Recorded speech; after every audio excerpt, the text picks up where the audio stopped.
My interest really is around the psychology and how we can apply psychology to how people learn. There is a lot of money that gets spent on learning. I don't quite know the statistics about how much money gets spent on e-learning, how much gets spent on training, but I know it's significant. I know that because I do spend a lot of time with clients. My main role is very much around delivering training. I also deliver training, and I'm responsible for training for the Association of Business Psychologists in the UK. As far as training is concerned, I'd say the main sort of things that people should be aware of in terms of what drives learning is, first and foremost, you must have people motivated to actually want to attend or want to engage in learning. And that motivation is not really anything that anyone in HR or anyone anywhere else has a huge amount of control over. And I think that's important because it's important that we recognise that people drive their own learning, people drive their own engagement with learning.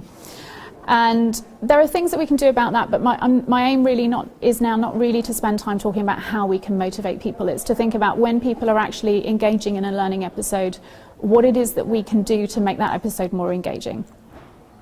And around that, all of the research indicates that episodes that are engaging for people tend to be those that involve more areas of their brain, more areas of what it is that we do.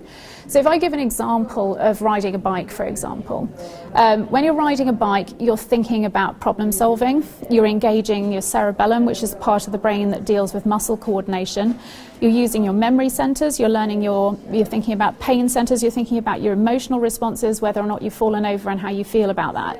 So there's a huge amount of your brain that is getting engaged when you are undertaking that activity.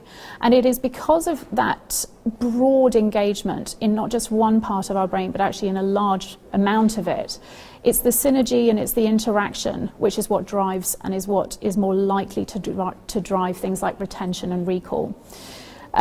So for example, if you do things like role plays or simulations, if you get people to articulate what it is that they've learned, then you're automatically going to be driving up engagement levels, because then they have to take part. They have to take part in a way that perhaps just reading something doesn't allow them to do that.